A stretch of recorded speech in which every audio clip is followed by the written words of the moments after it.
ఆంధ్రప్రదేశ్ కు వాతావరణ శాఖ చల్లటి కబురు చెప్పింది. వర్షాలు లేక అటు రైతులు ఇటు ప్రజలు అల్లాడుతున్న నేపథ్యంలో ఇవాళ రేపు వానలు పడతాయని స్పష్టం చేసింది. బంగాళాఖాతంలో ఏర్పడిన అల్పపీడనం బలపడి 2-3 రోజుల్లో బెంగాల్ మీదుగా తూర్పు భారతం వైపు ప్రయాణించబోతున్నట్టు వెల్లడించింది. దీని ఎఫెక్ట్తో నేడు రేపు ఉత్తర కోస్తాలో మోస్తారు వర్షాలు పడే అవకాశం ఉన్నట్లు పేర్కొంది.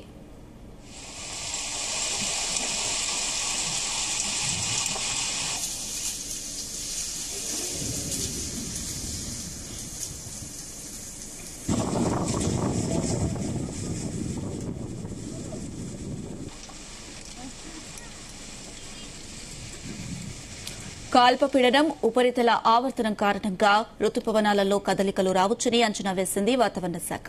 అయితే దక్షిణ కోస్తా రాయలసీమ ప్రాంతాల్లో మరో 6-7 రోజులు వడగాల్పులు ఎండ తీవ్రత కొనసాగుతున్నట్లు స్పష్టం చేసింది. ఇదిలా ఉండగా వర్షాకాలం ప్రారంభమై దాదాపు 2 నెలలు పూర్తయినా కూడా వానలు సరిగ్గా పడకపోవడంతో జనాలు ఉక్కిరిబిక్కిరవుతున్నారు. అటు మొలకెత్తిన పంటలు కూడా ఎండకు మాడిపోతున్నాయి. ఈ క్రమంలో రైతులు కూడా లబోదిబోమంటున్నారు. వరుణ దేవుడు కరుణించాలని కోరుతున్నారు. నిత్యం పూజలు చేస్తున్నారు. ఇదే అంశానికి సంబంధించి మరిన్ని అప్డేట్స్ మా ప్రతినిధి సాంబశివరావు అందిస్తారు. సాంబశివరావు, మార్నింగ్ అనుష. ఆంధ్రప్రదేశ్ రాష్ట్రంలో ఈ ఏడాది వేసవికాలం ప్రారంభం నుంచి కూడా వింత పరిస్థితులు నెలకొని ఉన్నాయని చెప్పాలి. ఓ పక్క వర్షాలు పడితే మరో పక్క వడగాల్పులు భయపెడుతున్నాయి. ఇక ఎల్ నినో ప్రభావం చాలా రాష్ట్రంలో అధికంగా ఉంది. ఎల్ నినో ప్రభావంతో అసలు వర్షాలు పడటం లేదు. జూలై నెలలో అంటే వర్షాలు విస్తృతంగా పడాల్సిన సమయంలో కూడా 45 నుంచి 42, 44 డిగ్రీల ఉష్ణోగ్రతలు నమోదవుతున్నాయి. వర్షాలు పడకపోవడంతో ముఖ్యంగా అన్నదాత దుఃఖితనం కూడా మానేసిన పరిస్థితి ఏర్పడింది. ఇలాంటి నేపథ్యంలో వాతావరణ శాఖ చల్లటి కబురు చెప్పింది. ఇవాళ రేపు వర్షాలు పడతాయని స్పష్టం చేసింది. బంగాళాఖాతంలో ఏర్పడ్డ అల్పపీడనం బలపడి 2-3 రోజుల్లో బెంగాల్ మీదుగా తూర్పు పోతున్నట్టు వెల్లడించింది. దీని ఎఫెక్ట్ తో నేడు రేపు ఉత్తర కోస్తాలో మోస్తరు వర్షాలు పడే అవకాశం ఉన్నట్లు ఈ వాతావరణ శాఖ స్పష్టం చేసింది. అల్పపీడనం ఉపరితల ఆవర్తనం కారణంగా ఋతుపవనాల్లో కదలిక రావచ్చని కూడా అంచనా వేయడం జరిగింది. దక్షిణ కోస్తా రాయలసీమ ప్రాంతాల్లో మాత్రం మరో 6-7 రోజులు వడగాల్పులు ఎండ తీవ్రత కొనసాగుతున్నట్లు స్పష్టం చేసింది. వర్షాకాలం ప్రారంభమై 2 నెలలు అవుతున్నా ఇంతవరకు వర్షం నమోదు కాలేదు. రాష్ట్ర వ్యాప్తంగా పరిశీలిస్తే 25 నుంచి 35% కంటే తక్కువ వర్షపాతం నమోదైందని అధికారులు ప్రకటించారు. ఎండలు ప్రజలను ఉక్కిరిబిక్కిరి చేస్తున్నాయి. ఈ వర్షం లేక కాలువల్లో నీరు కూడా సరిగా లేక పంటలు ఎండిపోతున్నాయి. ముఖ్యంగా గోదావరి జిల్లాల్లో వరి పంట వేశారు. ఈ వరి పంటకు సంబంధించి నీరు లేకపోవడంతో రైతులు ఆందోళన చేస్తున్నారు. అదేవిధంగా పంట ఎండిపోతుందని కూడా ఉంది. ఇలాంటి నేపథ్యంలో వాతావరణ శాఖ చెప్పిన చల్లటి కబురు మాత్రం వారికి ఓటమిచ్చింది చెప్పాలి. అయితే ఉత్తర కోస్తాలో మోస్తరు వర్షాలు పడితే రాయలసీమ ప్రాంతాల్లో మాత్రం వడగాల్పులు ఉంటాయని చెప్తున్నారు. ఆది నుంచి కూడా రాష్ట్రంలో ఇదే పరిస్థితి ఉంది. ఒక ప్రాంతంలో వర్షం పడడం, మరో ప్రాంతంలో వడగాల్పులు, మరో ఇంకో ప్రాంతంలో ఆకాశం మేఘావృతమైన పరిస్థితులు కనపడుతున్నాయి. ఏదైతే ఎల్ నినో ప్రభావం పూర్తి స్థాయిలో రాష్ట్రం మీద కనపడుతోంది.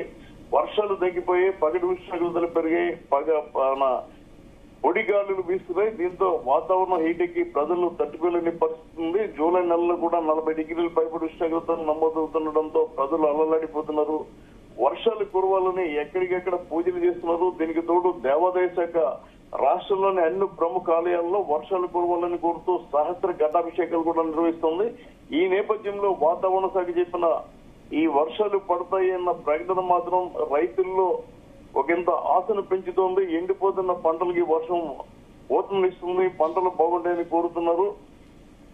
జూలై నెల వర్షాలు 30% కంటే తక్కువ పడ్డాయని చెప్పి ప్రభుత్వం కూడా ప్రకటన చేసింది. ఈ నేపథ్యంలోనే ఈ వర్షాలు తమకు ఊతమిస్తాయి, పంట ఎండిపోకుండా కాపాడగలుగుతామని చెప్తున్నారు అనుష.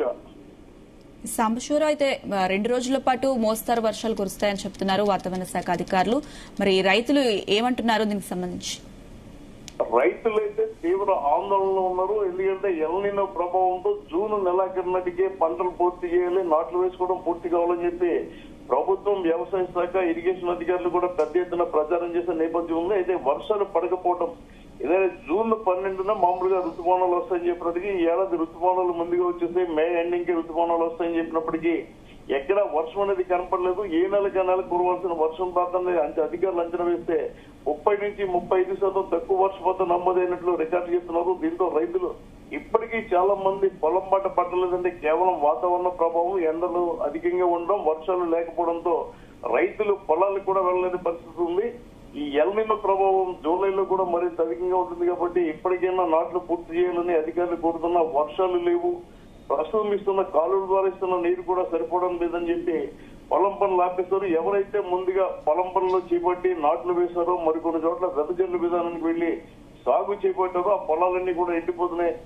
వర్షాకాలంలో వంతుల వారి విధానాన్ని ప్రవేశపెట్టారంటే మన నీటి కొరత ఏ స్థాయిలో ఉందో కూడా అర్థమవుతుంది. సాధారణంగా ఈ గోదావరి జిల్లాలో వంతుల విధానం అనేది వేసవి కాలంలో రబీ పంటకు వినియోగిస్తారు, అప్పుడు నీరు ఉండదు కాబట్టి. కానీ ఇప్పుడు ఖరీఫ్ పంటకి పరిస్థితి ఏర్పడింది.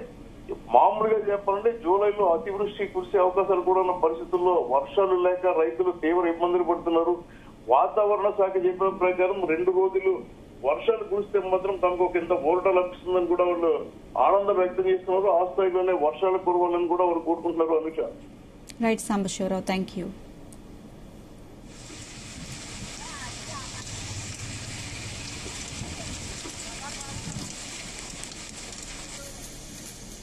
ఆంధ్రప్రదేశ్కు వాతావరణ శాఖ చల్లటి కబురు చెప్పింది. వర్షాలు లేక అటు రైతులు ఇటు ప్రజలు అల్లాడుతున్న నేపథ్యంలో ఇవాళ రేపు వానలు పడతాయని స్పష్టం చేసింది.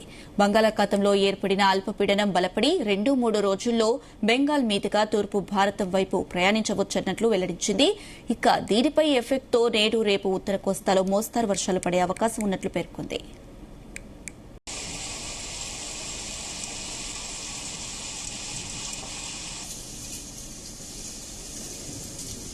అల్పపీడనం ఉపరితల ఆవర్తనం కారణంగా రుతుపవనాలతో కదలికలు రావచ్చని అంచనా వేసింది వాతావరణ శాఖ. అయితే దక్షిణ కోస్తా, రాయలసీమ ప్రాంతాల్లో మరో 6-7 రోజులు వడగాల్పులు, ఎండ తీవ్రత కొనసాగుతున్నట్లు స్పష్టం చేసింది.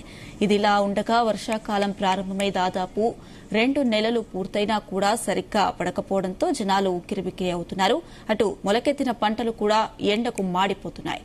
ఈ క్రమంలో రైతులు కూడా లబోదిబోమంటున్నారు. వరుణదేవుడు కరుణించాలని కోరుతున్నారు. నిత్యం పూజలు చేస్తున్నారు.